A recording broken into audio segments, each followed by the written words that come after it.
इसके अलावा बड़े सारे लोग गए हैं। लेकिन हमें हर सूरत जो है भारत के जो एंट्री है अफगानिस्तान में उसको रोकना चाहिए। लेकिन मसला ये है कि चूंकि जो वहाँ पे बरसरे इक़्तिदार लोग हैं या जो करते धरता है उनका झुकाव पाकिस्तान की तरफ कभी भी नहीं होगा। वो भारत के साथ जो है हम बहुत खुश रहते हैं, उसके बाद वहाँ पे वो जो है रेड कलर का कोट पहन के जो है भारत का दौरा करते हैं, हमारी तरफ आते हैं तो काला कोट उनको सोग लग जाता है। मुझे तो समझ नहीं आती।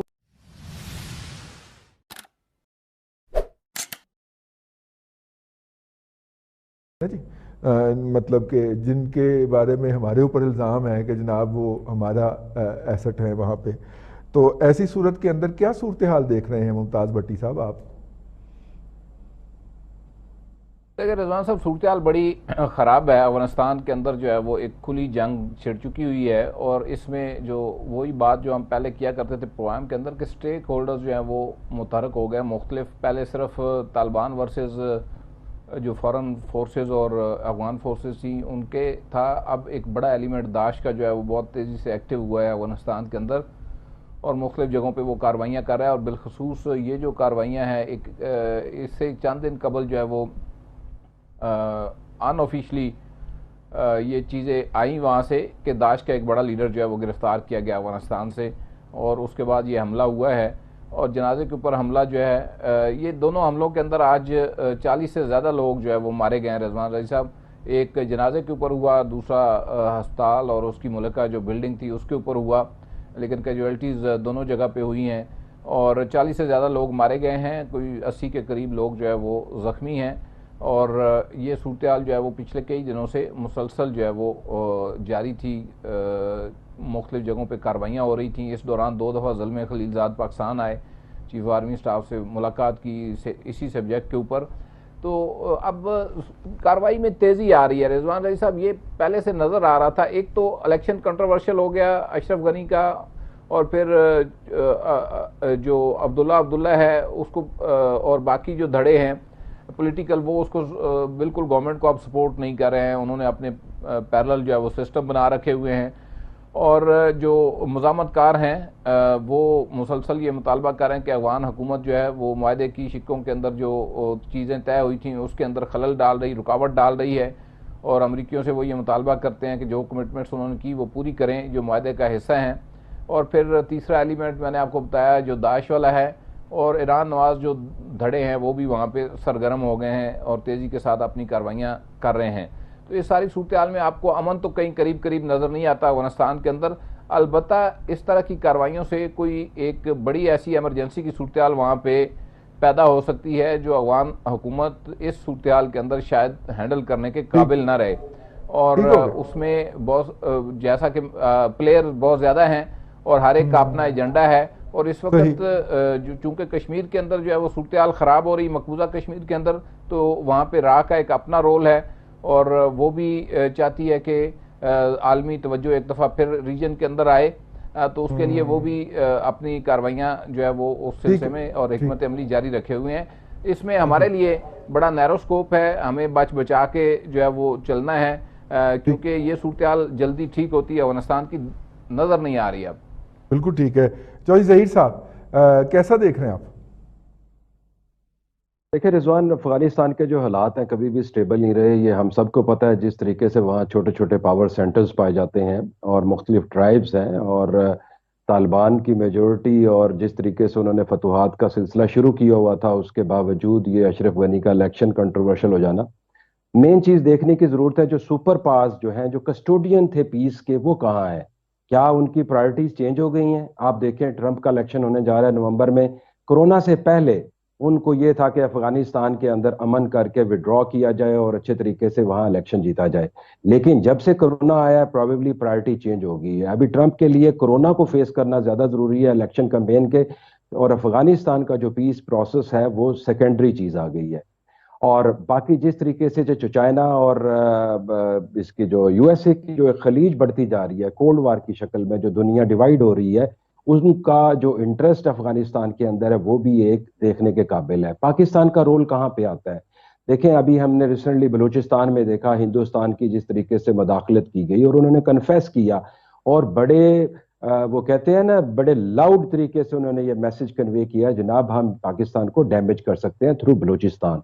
अभी ये पाकिस्तान के लिए और हमारी आर्म्ड फोर्सेस सबके लिए एक लम्हा फिक्रिया है कि हमने जो बॉर्डर्स हैं उनको कैसे टाइट करना है, और जो राह की मदाखलत है इस अफगानिस्तान में और ईरान को हमने ऑन बोर्ड करना है कि किस तरीके से इसको कम से कम किया जा सके। और जब हम अपने जो इंटरनल जो स्टेबिलिटी कर लेंगे, पीस प्रोसेस अपना जो हमारे जो अंदर के जो मामलात हैं वो हल हो जाएंगे, तो अफगानिस्तान को भी हैंडल कर लिया जाएगा।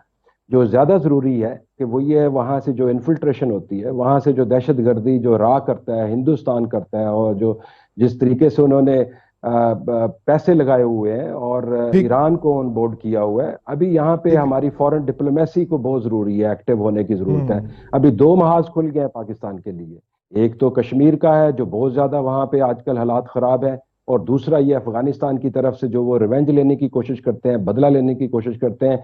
इसके लिए बहुत सॉलिड और कंक्रीट प्लान की जरूरत है एस्टेब्लिशमेंट के लिए। ठीक हो 17 लोग आजकल साहब शहीद हुए हैं चंद दिन के अंदर। हमारे 17 लोग सिक्योरिटी एहलकार शहीद हुए हैं पिछले चंद दिन के अंदर वज़ीरिस्तान के अंदर और बलूचिस्तान की सरहद के ऊपर। और इसी के ऊपर कल आर्मी चीफ ने जो ईरानी आर्मी चीफ हैं उनको फ़ोन किया और ये जो IED ब्लास्ट था इसके ऊपर बात की और सरहद को सिक्योर करने के ऊपर जो है वो बातचीत हुई। ठीक है, ज़ाहिर है बात हुई और वो कुछ नहीं हुआ जो यूट्यूबर कह रहे हैं, और यूट्यूबर तो ये भी कह रहे हैं, बल्कि उनसे कहलवाया जा रहा है कि जो हालिया दौरा हुआ है अपना अरसलान भट्टी साहब, हालिया जो दौरा किया है ज़ल्मे खलीलज़ाद ने इंडिया का, तो ये कहा जा रहा है और कि जनाब इंडिया को रोल देने की बात हो रही है अफ़गानिस्तान में। हालांकि इंडिया अपनी पॉलिसी डिक्लेयर कर चुका हुआ है कि जो जीतेगा वो सिकंदर होगा, जो जीतेगा हम उससे मुज़ाकरात करेंगे, हमारी इन्वेस्टमेंट अपनी जगह पे है। हम क्यों हमें क्या शौक है हम इंडिया को घसीट के इसमें लाना चाह रहे हैं, जबकि इंडिया की पॉलिसी क्लियर है इसके बारे में। वैसे आ जाए तो चंगा नहीं आ जाए तो चंगा।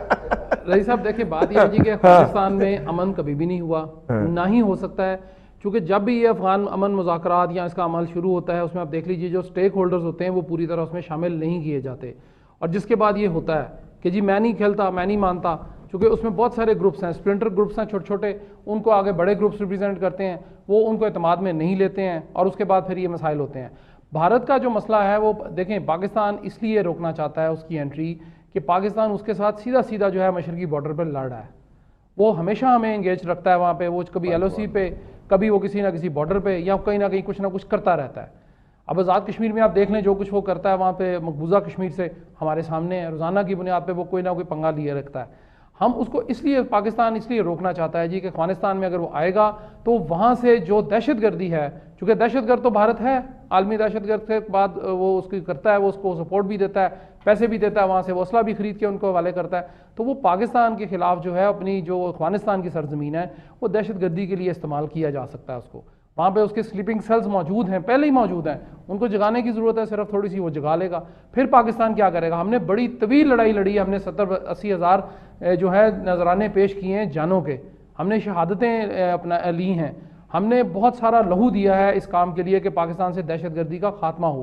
उसमें हमारे फौज से लेकर, फौजी जवानों से लेकर, पुलिस, आम शहरी जो हैं, अब देखिए वो जो लड़का जो था वहाँ पे उसने जिसने वो शहीद जिसका है वो लड़का, वो जो स्टूडेंट था उसने वहाँ पे ये शहादत दी है। यहाँ पे लाहौर के अंदर बहुत कुछ हुआ है, हमारे DIG साहब गए हैं, हमारे पुलिस के नौजवान गए हैं, पुलिस के जवान गए हैं, इसके अलावा बड़े सारे लोग गए हैं। लेकिन हमें हर सूरत जो है भारत की जो एंट्री है अफगानिस्तान में उसको रोकना चाहिए।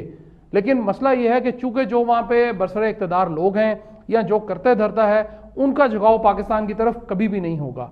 वो भारत के साथ जो है हम बहुत खुश रहते हैं, उसके बाद वहाँ पे वो जो है रेड कलर का कोट पहन के जो है भारत का दौरा करते हैं, हमारी तरफ आते हैं तो काला कोट उनको सोग लग जाता है। मुझे तो समझ नहीं आती वो क्या चाहते हैं हमारे से। हमने अफगानिस्तान की जितनी मदद पूरी दुनिया से बढ़कर पाकिस्तान ने की है, दुनिया के किसी मुल्क ने, अमेरिका ने भी उनकी इतनी मदद नहीं की। अमेरिका मारने ज़रूर आया लेकिन रास्ता पाकिस्तान नहीं दिया उसको। अमेरिका ने वहाँ पे जो निशाने लगाने थे, सारा कुछ लगाना था, इंफॉर्मेशन जो थी, जो इंटेलिजेंस बेस्ड इंफॉर्मेशन IBS जिसको आप IBS कहते हैं, वो सारी की सारी पाकिस्तान ने उनको दी कि जी यहाँ दहशतगर्द मौजूद हैं, इनको आप मारें, हमें कोई इतराज़ नहीं, आप भी मार दें चलें। लेकिन भारत जो है वो वहाँ पे बाकायदा इस तरह का खेल खेल रहा है जिस तरह कुलभूषण यादव के साथ हुआ, इसी तरह वो बहुत सारे कुलभूषण यादव वहाँ पे भेजेगा और उसके बाद पाकिस्तान जो है वो मुश्किल में फंस जाएगा।